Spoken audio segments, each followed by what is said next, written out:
نحمده ونصلي على رسوله الكريم أما بعد فأعوذ بالله من الشيطان الرجيم بسم الله الرحمن الرحيم واعبدوا الله ولا تشركوا به شيئا وبالوالدين إحسانا وبذي القربى واليتامى والمساكين والجار ذي القربى والجار الجنب والصاحب بالجنب وابن السبيل وما ملكت أيمانكم إن الله لا يحب من كان مختالا فخورا وعن جابر بن عبد الله رضي الله تعالى عنه قال قال رسول الله صلى الله عليه وسلم المسلم من سلم المسلمون من لسانه ويده والمؤمن من أمنه الناس على أموالهم ودمائهم صدق الله مولانا العظيم وصدق رسوله النبي الكريم اللهم صل وسلم وبارك على سيدنا ومولانا محمد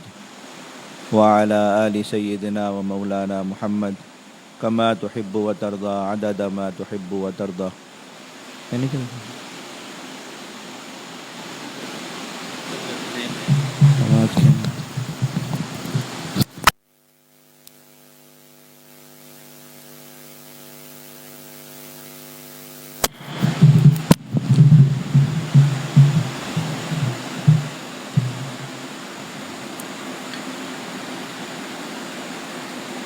اللہ رب العزت نے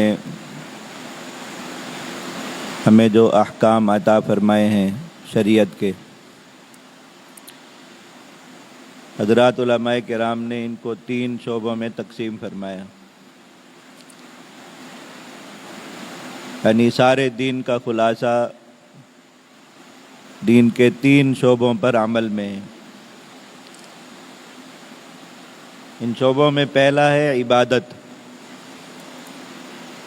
اور اس کا تعلق بندے اور اللہ رب العزت کے درمیان۔ اللہ رب العزت نے اپنی بندگی کے جو قرینے جو طریقے انسان پر لازم فرمائے ہیں ان کے بجا لانے کو عبادت کہتے ہیں۔ دوسرا شعبہ ہے معاملات، کہ انسان آپس میں جو اللہ رب العزت نے ایک معاشرتی تقسیم بنائی انسانوں کی، اس کو جاری رکھنے کے لیے آپس میں کچھ لین دین اور کچھ تعلقات قائم کرتے ہیں۔ ایسے خرید و فروخت کا معاملہ ہے، آپس میں قرض دینے لینے کا معاملہ ہے، اس کا تعلق انسان کی ضروریات سے۔ انسان اپنی ضروریات کے بارے میں ہر انسان دوسرے انسان کا محتاج ہے۔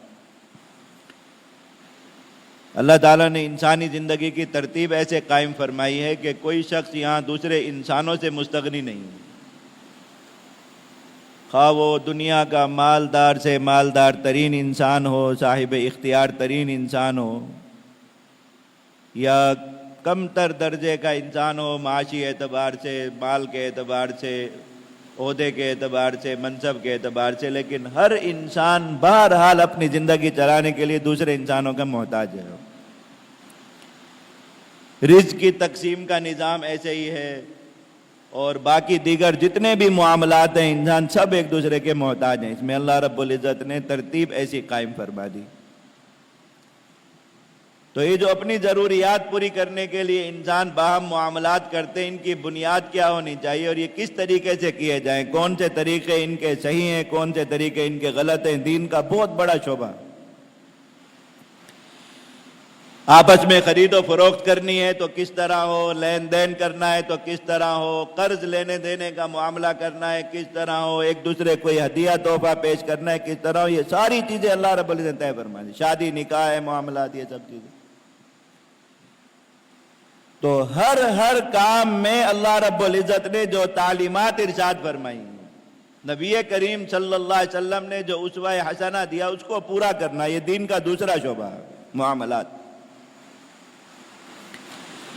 اور تیسرا شعبہ ہے معاشرت، کہ انسان آپس میں مل جل کے رہتے ہیں تو ان کا ایک دوسرے کے ساتھ رویہ کیسا ہونا چاہیے، باہم ایک دوسرے سے ملنا، ایک دوسرے کے قریب رہنا، مل جل کر کام کرنا، تو اس میں اچھائی کی اور خیر کی بنیاد کیا ہے؟ اس بنیاد کو پکڑ کے رکھنا اور اس پر عمل کرتے رہنا۔ ان سارے معاملات کو معاشرت کہا جاتا ہے، ان ساری چیزوں کو۔ تو ایک آدمی کامل مومن اللہ رب العزت کے ہاں اور کامیاب مومن کب بنتا ہے؟ صرف عبادات سے نہیں کہ اس کی نمازیں پوری ہیں، اس کے روزے پورے ہیں، اس نے حج کیا ہوا ہے، وہ زکوٰۃ دیتا ہے،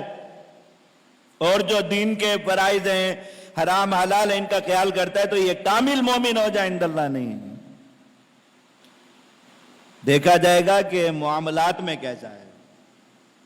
لوگوں کے ساتھ لین دین کیسے ہیں، مال کماتا کیسے ہے، خرچ کیسے کرتا ہے، لوگ اس کے پاس اگر کام کرتے ان کے ساتھ، کسی کے ساتھ شادی بیاہ کا معاملہ کرتا ہے، اس میں شریعت کا خیال رکھتا ہے یا نہیں رکھتا، لوگوں کے ساتھ لین دین کا معاملہ کرتا ہے، اس میں شریعت کا خیال رکھتا ہے نہیں رکھتا، تجارت کرتا ہے تو اس کی تجارت شریعت کے مطابق ہے یا نہیں ہے، یہ ساری چیزیں بھی اس کے نماز روزے کے ساتھ دیکھی جائیں گی۔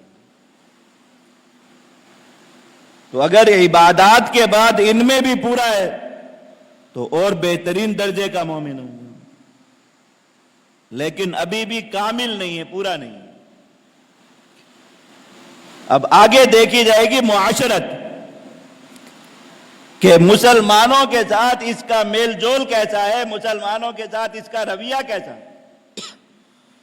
اللہ رب العزت نے جو رشتہ داریاں قائم فرمائی، ان کے ساتھ اس کے معاملات کیسے ہیں، رشتہ داریوں کے علاوہ اور جو لوگوں کے حقوق رکھے ان کو ادا کرنے کی کس قدر فکر کرتا ہے، لوگوں سے ملتا کس طرح ہے، لوگوں سے بات چیت کس طریقے سے کرتا ہے، دل میں لوگوں کے بارے میں کیا خیالات رکھتا ہے، زبان سے لوگوں کے بارے میں کس طرح کا اظہار خیال کرتا ہے، یہ ساری چیزیں پھر دیکھی جائیں گی۔ اب جو یہاں بھی پورا اترا میں یہ اب کامل ہو گیا۔ نبی کریم صلی اللہ علیہ وسلم نے فرمایا اکمل المؤمنین ایمانا احاسنہم اخلاقا، ایمان والوں میں کامل ترین مومن وہ لوگ ہوتے ہیں جو اخلاق کے اعتبار سے بھی دوسرے لوگوں میں زیادہ کامل اور زیادہ بہترین ہوتے ہیں، خوبصورت ہوتے ہیں، وہ ایمان میں بھی وہ کامل ہو جاتے ہیں۔ اس لیے کہ ترتیب ایک قائم فرمائی اللہ رب العزت نے کہ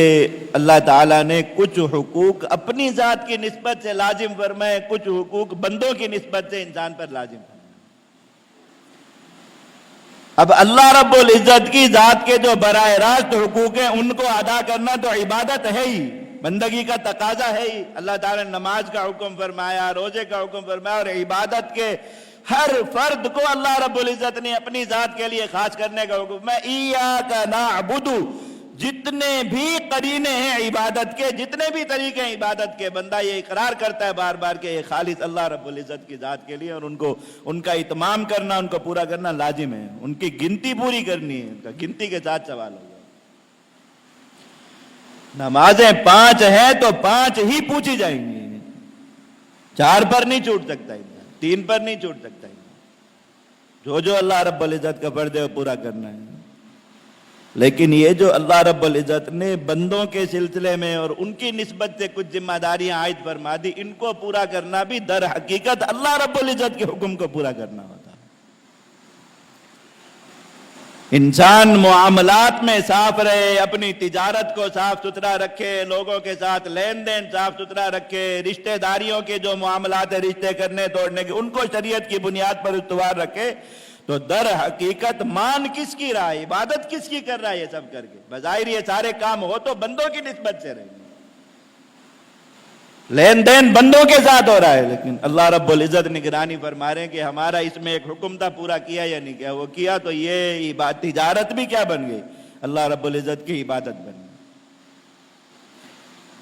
اس لیے فرمایا کہ جو آدمی تجارت میں صادق و امین ہے، تاجر الصدوق الامین، تجارت میں سچا ہے، امانت دار ہے، جھوٹ نہیں بولتا، دھوکہ نہیں دیتا، لوگوں کے حقوق نہیں مارتا تجارت میں، تو کتنے اونچے مقام پر ہے وہ شخص کے فرمایا کہ مع النبیین والصدیقین والشہداء والصالحین،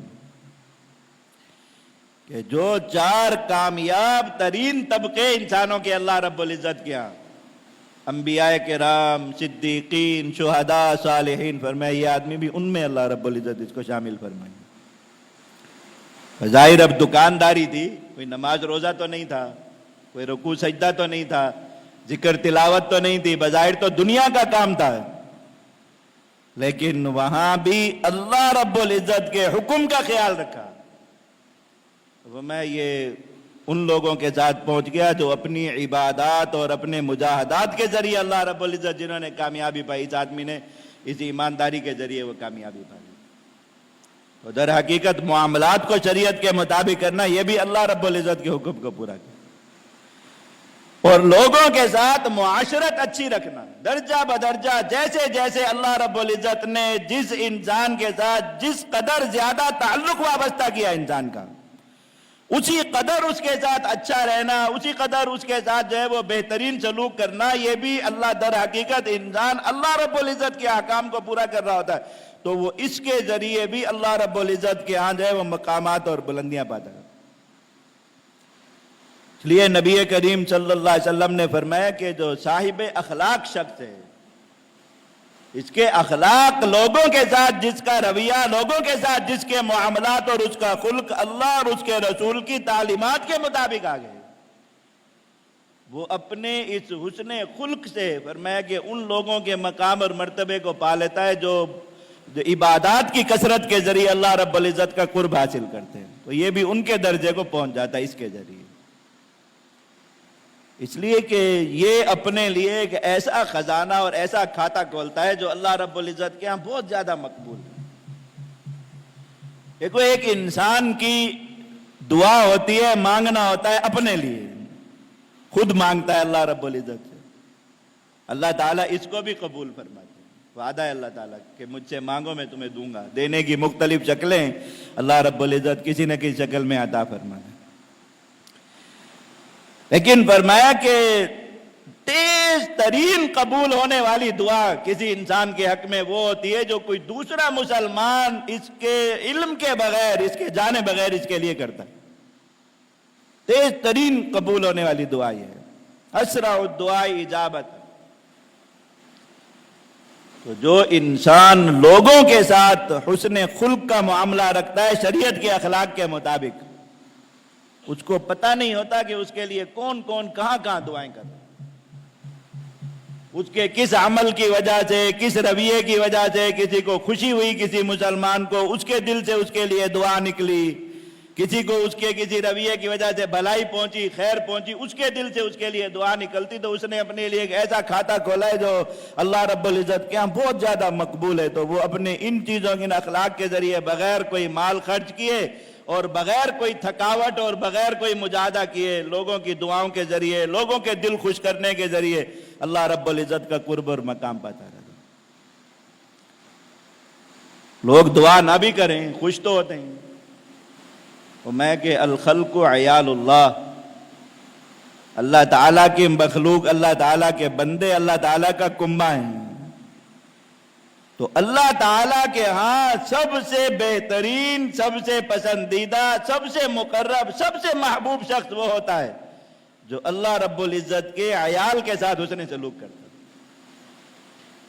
آپ دنیا میں دیکھیں، کوئی کسی کے بچوں کے ساتھ، کسی کے کنبے کے ساتھ، کسی قریبی رشتہ دار اور جو اہل محبت اور تعلق کے ساتھ کوئی احسان اور بھلائی کرے تو اس شخص کا دل خوش ہوتا ہے یا نہیں ہوتا؟ اس سے بغیر کہے جا کے کہ اس کو بتائے کہ میں نے آپ کے لیے یہ کام کیا، اب آپ مجھ سے خوش ہو جائیں، جا کہنے کی ضرورت نہیں، خود بخود ہوتا ہے۔ تو فرمایا کہ اللہ رب العزت کی مخلوق کے ساتھ اچھا رہا، اللہ رب العزت اس سے خوش راضی ہوئے، بغیر کسی کے کہے، بغیر کسی کے دعا دیے، بغیر کسی کے اعتراف کیے، کچھ بھی کیے بغیر، کہ اللہ تعالیٰ دیکھ رہے ہیں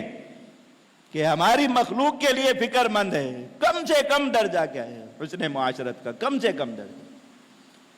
کہ انسان کے جہاں جہاں بھی لوگوں کے ساتھ جو کسی نہ کسی طریقے سے کوئی ٹانکا جڑا ہوا ہے کہیں بھی تعلقات کا، اس میں اس چیز کا خیال رکھے کہ بھلائی نہیں پہنچ سکتی ہماری ذات سے کسی کو، اور کوئی اچھائی نہیں پہنچ سکتی ہماری ذات سے کسی کو، تکلیف نہ پہنچے، ایذا نہ پہنچے۔ اور اس چیز پر اپنی کامل نگرانی کرے کڑی. ایسا نہیں کہ ہر کام کرتا چلا جا رہا ہے یہ سوچ کر کہ ہم نے تو کسی کو تکلیف پہنچانے کی نیت نہیں کی, اب اگر کسی کو ہو گئی تو ہو گئی, ہمیں کیا ہے. یہ بھی آج کل کے زمانے کے حساب سے بڑا مقام اور مرتبہ ہے. کوئی آدمی اگر اتنا بھی سوچتا ہے کہ تکلیف پہنچانے کی نیت نہیں کرتا دوسروں کو,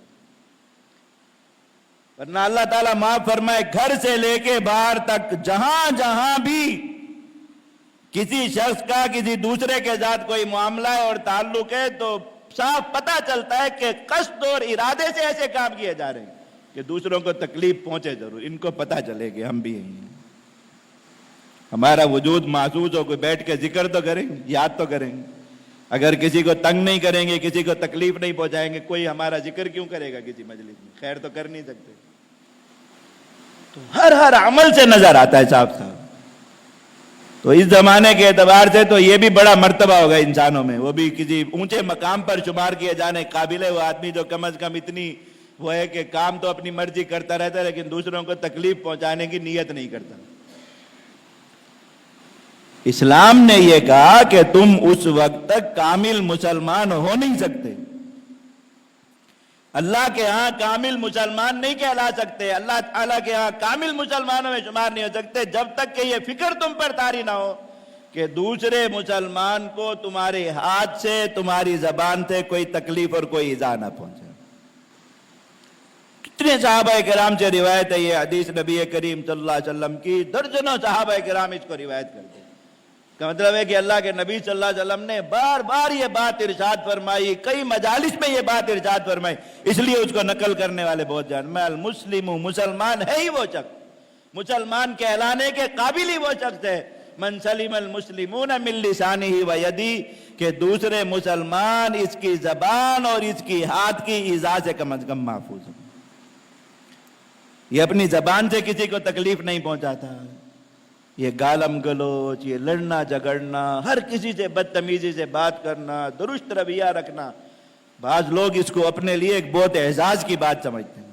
بہت فخر کی بات سمجھتے ہیں کہ ہم بس اسٹریٹ فارورڈ ہیں,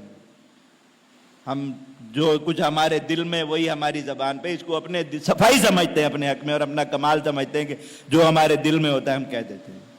یہ کوئی کمال کی بات نہیں ہے, کوئی کمال کی بات نہیں.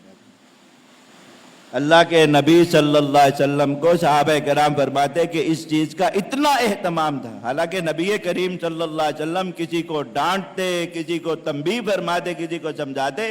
یہ ان کے لیے تکلیف کا معاملہ نہیں تھا حضرات. صحابہ کرام کے لیے, ان کے لیے تو خوشی کی بات تھی کہ اللہ کے نبی صلی اللہ علیہ وسلم نے ان سے کلام فرمایا, جس قریرے سے بھی فرمایا وہ خوش ہوتے. کسی کو مخاطب کر کے اگر ڈانٹ بھی دیا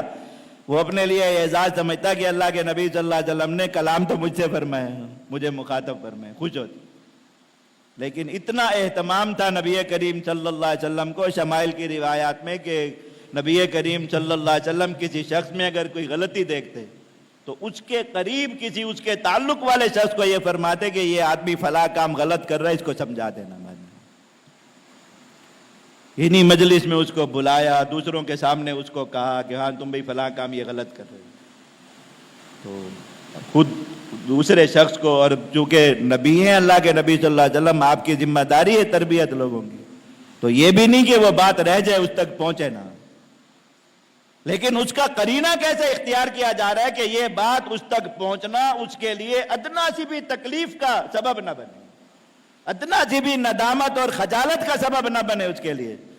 تو عام کسی شخص کو بھی نہیں, اس کے کسی تعلق والے شخص کو ڈھونڈ کر جس کے اس کے ساتھ کوئی رشتہ داری ہے یا دوستی محبت کا تعلق ہے, بے تکلفی ہے کہ وہ اگر کہے گا اس کو پریشانی نہیں ہو, اس کو کہا کہ دیکھو بھائی یہ فلاں آدمی غلط کام کر رہا ہے, اس کو یہ سمجھا دینا. اتنا اہتمام اللہ کے نبی صلی اللہ علیہ وسلم. اور صحابہ کرام سے نبی کریم صلی اللہ علیہ وسلم کئی صحابہ کرام سے باقاعدہ اس بات پر بیعت لیا کرتے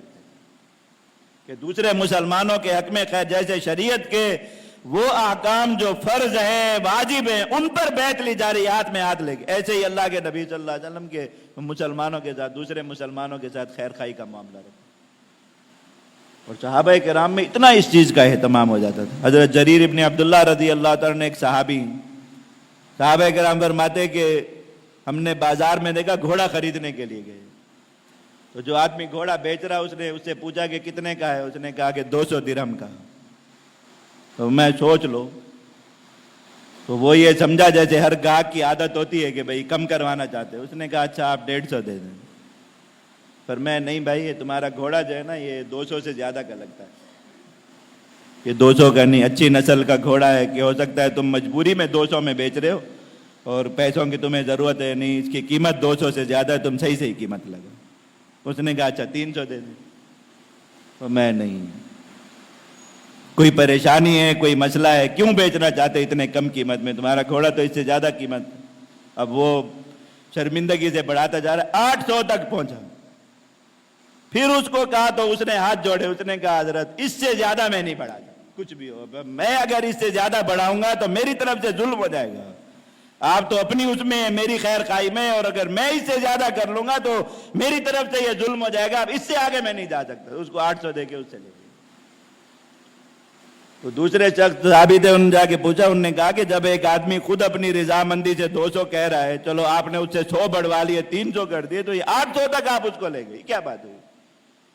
کہا بھائی مجھے اللہ کے نبی صلی اللہ علیہ وسلم نے بیعت لی تھی اس بات پہ کہ میں اللہ اور اس کے رسول کی اطاعت کروں. بایعت رسول اللہ صلی اللہ علیہ وسلم علی السمع والطاعت، اللہ اور اس کے رسول کی سنوں مانوں گا. وَالنُّصْحِ لِكُلِّ مُسْلِمِينَ، اور ہر مسلمان کے ساتھ خیر خواہی کا، بھلائی کا جو ہے وہ معاملہ کروں گا، اگرچہ میرا اپنا اس میں نقصان ہو. تو میں اس کو بڑھواتا جا رہا تھا، لیکن میرے دل کو تسلی نہیں ہو رہی تھی اس بات کی کہ مسلمان کے ساتھ خیر خواہی کا جو حکم مجھے اللہ کے نبی صلی اللہ علیہ وسلم نے دیا وہ اتنے میں بھی پورا ہو رہا ہے یا نہیں ہو رہا. مجھے اپنی تسلی نہیں ہو، تو اس لیے میں بڑھواتا چلا جا رہا تھا کہ کہاں تک میری استطاعت ہے، اللہ نے مجھے جتنی وسعت دی ہے میں دوسرے مسلمان کے ساتھ وہ بھلائی کرتا. یہ اثر کس چیز کا تھا کہ یہ بات گھول کر دل و دماغ میں بٹھا دی گئی تھی کہ دیکھو صرف تمہاری یہ عبادات جو ظاہری عبادات ہے ضروری ہے، ان کی گنتی لازم ہے، یہ کرنا ہی کرنا ہے، لیکن صرف یہی تمہاری کامیابی کے ضامن نہیں بن سکتے. اللہ تعالیٰ یہ بھی دیکھیں گے کہ اللہ تعالیٰ کی مخلوق کے ساتھ، اللہ کے بندوں کے ساتھ تمہارا رویہ کیسا تھا. تو ہر چیز کے آداب سکھائے شریعت نے، ہر چیز. قرآن مجید میں یہ 2 مستقل بڑی صورتیں جن کا موضوع یہی ہے کہ معاشرت سکھائی گئی کہ مسلمانوں کو آپس میں رہنا کیسے، سورۃ النور اور سورۃ الحجرات. انشاءاللہ اگلا جمعہ کچھ ان میں جو احکام معاشرت کی ان کا خلاصہ پیش کریں گے آپ حضرات کی خدمت میں کہ کہاں کہاں تک باریکی کے ساتھ سمجھایا گیا.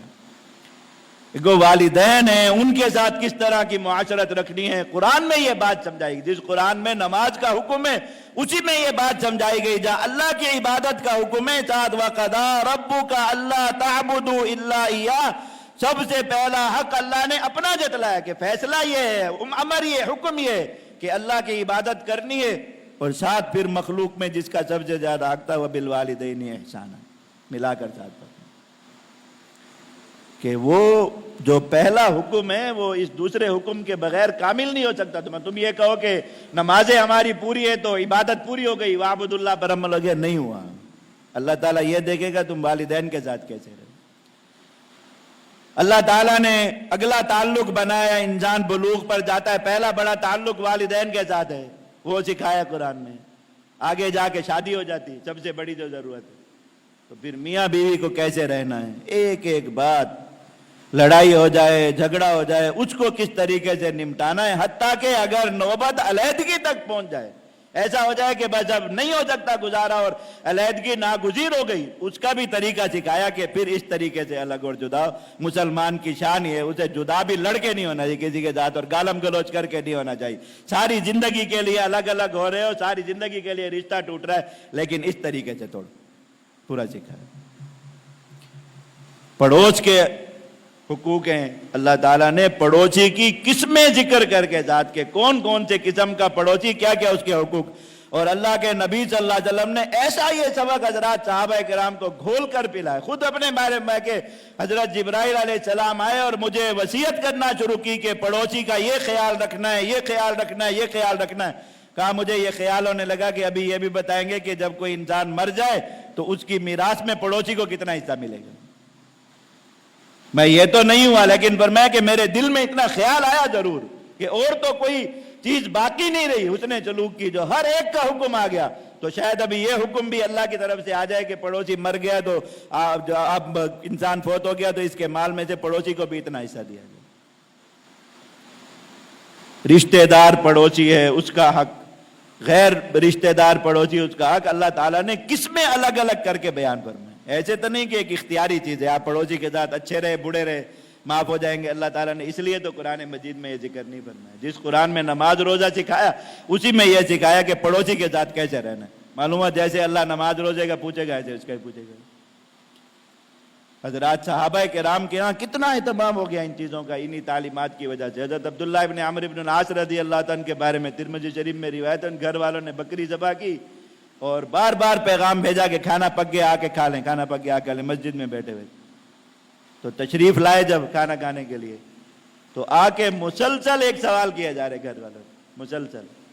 اہدیتم لجارنا الیہودی، اہدیتم لجارنا الیہودی، بار بار یہی بات کہ ہمارا پڑوسی ہے یہودی ہے مسلمان نہیں، تم نے اس کے پاس بھیجا یا نہیں بھیجا؟ اگر نہیں بھیجا تو بعد میں ہم کھائیں گے، پہلے جو ہے وہ اس کو دینا۔ اس لیے کہ میں نے اللہ کے نبی صلی اللہ علیہ وسلم سے یہ بات اپنے کانوں سے سنی، کان پکڑ کے، انہی کانوں سے اللہ کے نبی صلی اللہ علیہ وسلم سے سنا ہے کہ حضرت جبرائیل علیہ السلام مجھے وصیت کرتے رہے پڑوسی کے حقوق کے بارے میں، اللہ تعالیٰ پوچھیں گے مسلمان سے اس بارے میں۔ تو ہمارے گھر میں کھانا پکا، اچھا کھانا بنائے تو ہم بعد میں کھائیں گے، اگر ہمارے پڑوسی کو نہیں گیا تو پہلے بھیجو۔ اتنی دیر میں تشریف لائیں گھر میں اور آ کر مسلسل ایک سوال ہے۔ یہ جو بات میں عرض کر رہا ہوں کہ ان احکام معاشرت، مسلمان کا مسلمان سے ملنا جلنا ہے، صرف آپس میں ملاقات ہوتی ہے، اس کے جو ہے وہ آداب سکھائے، مسجد میں مسلمان جمع ہوتے ہیں اس کے آداب سکھائے۔ دیکھیں اسلام میں یہ جو صفائی کے مسئلے پر اتنی زیادہ تاکید ہے کہ منہ صاف رکھے، منہ میں بو نہ ہو، جسم کو صاف رکھے، جسم میں بو نہ ہو، اتنے زیادہ اس کی تاکید کی گئی، اتنے زیادہ اس کے فضائل بیان کیے گئے۔ اس کا زیادہ تر تعلق وہ حسن معاشرت سے ہے کہ انسان میلا کچیلا رہتا ہے، گندا رہتا ہے، اس کے جسم سے بو آتی ہے، اس کے منہ سے بو آتی ہے، دوسرے مسلمانوں کو تکلیف پہنچتی ہے۔ خاص طور پہ مسجد میں آنے سے منع فرمایا کہ منہ بو ہے ہمارا، اس لیے کہ اب عام انسان اگر اس میں تو بندہ منہ پھیر سکتا ہے اگر کسی کے منہ سے بو آ رہی ہے ساتھ کھڑے ہوئے آدمی کا۔ مسجد میں بیچارہ مسلمان نماز میں وہ ساتھ والے کا جو ہے وہ ببر شیر بن کے اس کے ساتھ کھڑا ہوا ہے، جیسے چڑیا گھر میں کھڑا ہو انسان، وہ پتہ نہیں چل رہا مسجد میں کھڑا ہوں چڑیا گھر میں کھڑا ہوں، لیکن اب بیچارہ مجبور ہے منہ بھی نہیں پھیر سکتا۔ اس لیے بطور خاص تاکید فرمائی کہ ویسے عام حالت میں ایسے رہو، لیکن اگر منہ سے بو آ رہی ہے فلا یقربن مصلانا، مسجد کے تو قریب بھی مت پھٹکو، پہلے اپنا یہ بو دور کرو۔ وہ تعلق ایک اللہ رب العزت کی عبادت کے ساتھ بھی ہے، لیکن ان سارے جتنے صفائی کے احکام بیان فرمائے ان کا زیادہ تر تعلق جو ہے وہ حسن معاشرت کے ساتھ۔ اتنے گھر ایک مسلمان صرف دوسرے مسلمان سے ملنے کے لیے جاتا ہے، پورا ایک آداب کا اور پورا ایک جو ہے وہ احکام کا ایک پوری لسٹ ہے۔ دروازہ کس طرح بجانا ہے، دروازہ بجا کے کھڑے کس طرح ہونا ہے، نظر کیسے رکھنی ہے، ایک ایک چیز اللہ کے نبی صلی اللہ علیہ وسلم سے ایک ایک چیز، اور جو اس کے خلاف کرتا ہے اس پر وعید ارشاد فرمائیں، وعید ارشاد کہ کسی کے گھر جاتا ہے، گھر میں جھانکتا ہے، بطور مہمان کے گیا، بطور ملاقاتی کے گیا، لیکن اب اس کی حرمت کا خیال نہیں، کہ ادھر ادھر نظر گھما رہا ہے، جھانک رہا ہے گھر میں، اس کے محارم پر نظر پڑے، پر میں ایسے آدمی کی اگر آنکھ نکال دے نا وہ آدمی گھر والا، تو اس پر کوئی گناہ بھی نہیں ہے اور دنیا میں اس پر کوئی سزا بھی نہیں ہے۔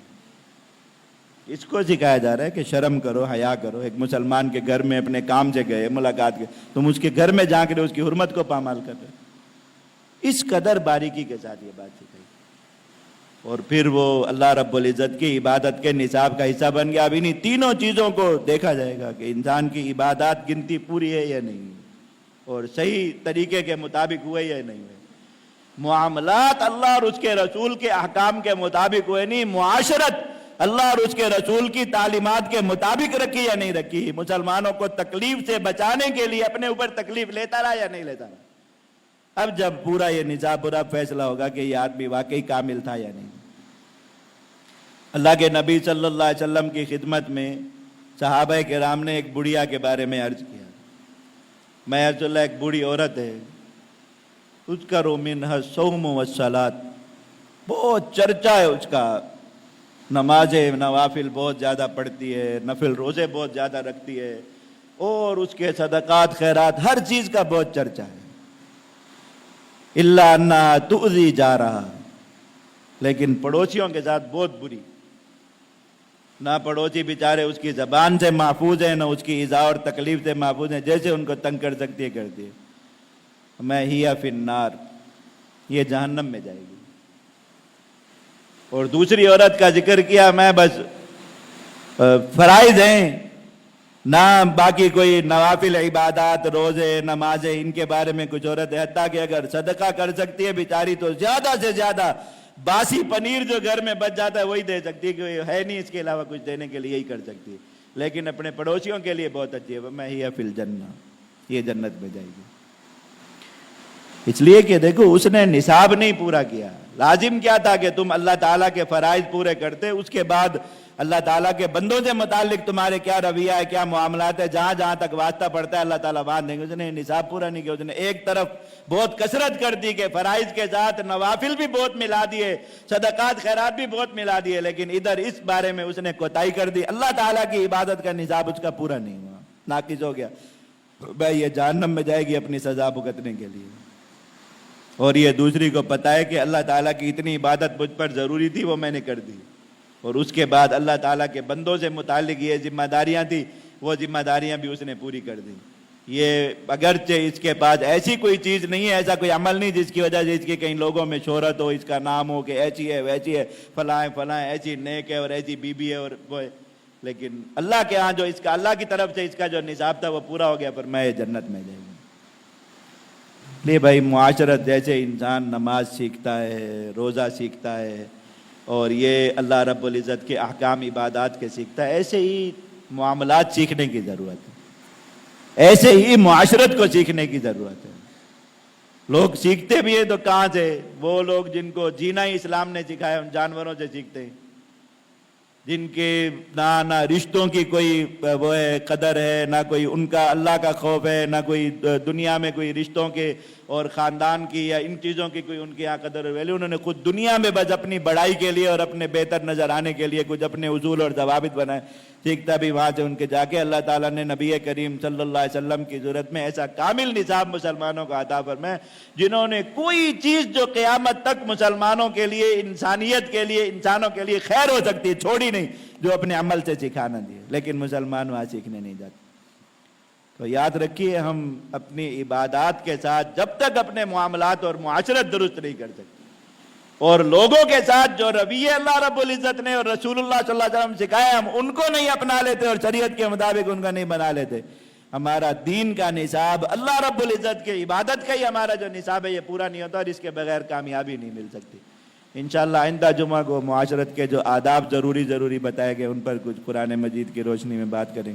اللہ رب العزت ہم سب کو توفیق نصیب فرمائے. وآخر دعوانا الحمدللہ رب العالمین.